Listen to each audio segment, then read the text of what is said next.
안녕하세요. 펀드메딕입니다. 네, 카카오페이 증권에서 판매하는 영리한 펀드 10월 성적 시간입니다. 하이어포 롱거 고금리 장기화 정책을 이제 의미하는 단어기도 하죠. 이 지금의 고금리가 지속되는 그 무서운 환경입니다. 근데 이거 이제 모든 핵심은 물가가 생각보다 안 잡힌다는 전제예요. 근데 물가가 좀 잡히고 금리 하락이 오더라도 약간 일시적이지 않을 거냐라는 그런 분석이 이번 달에 조금 특징적으로 와닿았던 것 같아요. 그래서 이 부분을 전반적으로 짚어보도록 하겠습니다. 10월 한 달 동안 1%가 하락을 했고요. 연준의 고금리 장기화 정책 우려에 대한 얘기, 그리고 이렇게 된 배경에는 경제 지표가 계속 강세를 보인다. 이게 좀 약세로 돌아서야 연준 입장에서도 이제 앞으로 경기가 둔화될 거니까 선제적으로 보험성 금리 인하를 해보지라는 말이 무색할 정도로 지표가 강한 게 현재 상황이다. 그리고 재정 지출이 확대되다 보니까 이제 정부가 돈이 많이 필요한 거고요. 국채를 찍어내고 있는데 국채를 찍어내는데 사람들은 투자자 입장에서 금리가 계속 올라간다고 치면 조금만 기다리면 더 높은 금리의 채권이 발행이 될 텐데 굳이 지금 내가 살 필요 있나요? 라고 생각하는 게 당연하겠죠. 그래서 수요자들이 입찰에 참여를 많이 안 했다는 거죠. 그러니까 더욱더 높은 금리를 제시할 수밖에 없는, 금리 전반에 있어서 강한 상승 압력이 작용할 수밖에 없었던 게 지난 10월 말까지 환경이었다.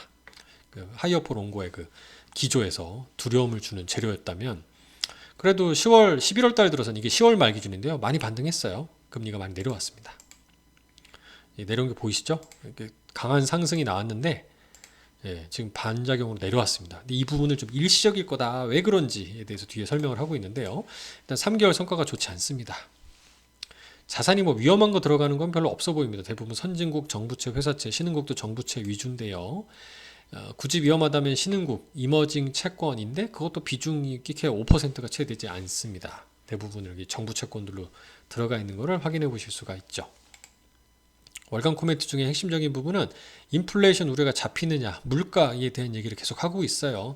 이 채권도 그렇고 지금 우리 실물 시장도 전반은 이제 금리입니다. 인플레이션을 잡기 위해서 금리를 올렸기 때문에 인플레이션이 둔화가 되고 경제가 조금 식어가는 느낌이 들어야 다시 금리를 낮출 만한 명분을 준다는 게 핵심이 된다는 거죠. 강한 매크로 지표가 조금 둔화돼야 되는 것도 선제 조건이 될 겁니다. 미국 채권의 수급도 꼬여서 부정적으로 작용했다는 얘기도 방금 말씀드렸고, 하이어포 롱거 우려가 지속되는 부분들, 높아진 조달금리 부담, 그래서 스프레드가 확대된다. 힘든 기업들일수록 사람들이 채권을 안 삽니다. 위험하니까요. 그럼 더 높은 금리를 줘야 되니까 국채 대비 스프레드가 더욱더 벌어질 수밖에 없는 환경으로 가는 게 지금 금리 상승 후반기에 이제 다가올 환경이지 않나 생각이 듭니다. 향후 계획상으로는요, 일부 금리 상승에 대한 부분 등이 수급적인 부분 때문에 오히려 더 강하게 상승한 영향도 있다 보니까 펀더멘탈 요료보다는 수급적인 우려다라고 보면, 일부 되돌림이 있다. 이건 다시 금리가 내려온다는 얘기잖아요. 되돌림이 있더라도 단기 효과에 그친다는 것을 전제로 한다는 것을 여기서 얘기를 하고 있어요. 그걸 힌트로 보자면, 금리가 떨어진다라는 걸 명확히 알 수 있다면 롱 듀레이션, 막 장기로 막 했을 텐데, 이 얘기는 단기 효과에 그친다는 얘기는 다시 금리가 재차 상승할 수도 있지 않을까에 대비해야 된다. 그러니까 당분간은 좀 듀레이션을 짧게, 만기를 좀 짧게 가져간다는 의미로 해석이 됩니다. 물론 제가 실제 이 펀드의 가중평균 만기 듀레이션을 확인해 보지는 못했는데요. 좀 약간 단기로 운영하려는 걸 시사하지 않았을까라는 생각이고요. 이건 제가 확인되는 대로 다시 업데이트 좀 드리겠습니다. 일단은 핵심은 이 소비자 물가 지수의 이 추이를 잘 봐야 되는데, 이번 달에 발표된 걸 보면 좀 많이 내려온 걸 볼 수 있어요. 과거 레벨 대비 그렇게 높아 보이진 않습니다.